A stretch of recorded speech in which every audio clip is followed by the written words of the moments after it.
What went wrong with this deadlift? It got 3 red lights, didn't count, and was way harder than it should have been. But here's why and how we fixed it in about 30 seconds so that Ryan could not only come back and hit that weight, but also add 55 pounds more and still smash that on the same day.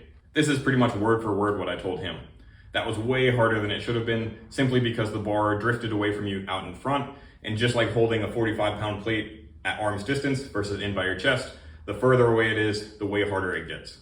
So what I need you to do is make sure that you keep the bar pulled in close to your body with your lats, especially on the underhand side of your mixed grip, because a lot of mixed grip deadlifters struggle with that side drifting out in front and then the bar kind of spinning as a result, and that's generally called windmilling. To help fix this, I had him run through a drill really quick. I said, put your arms straight out in front of you, just like your mixed grip, so one hand under, one hand over. Then I put my arm underneath his wrists, perpendicular like this, so he had something to push against.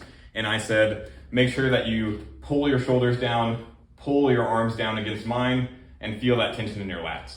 If you don't have a friend whose arm you can use to try this drill, you can do the same thing against an empty bar in a rack, or you can do something really similar with a band as part of your warm-ups.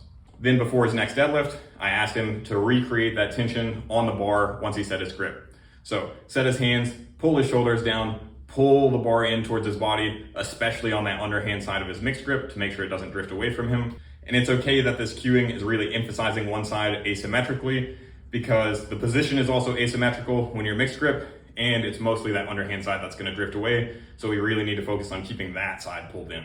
This cueing worked, fixed the issue, and he smashed his next deadlift.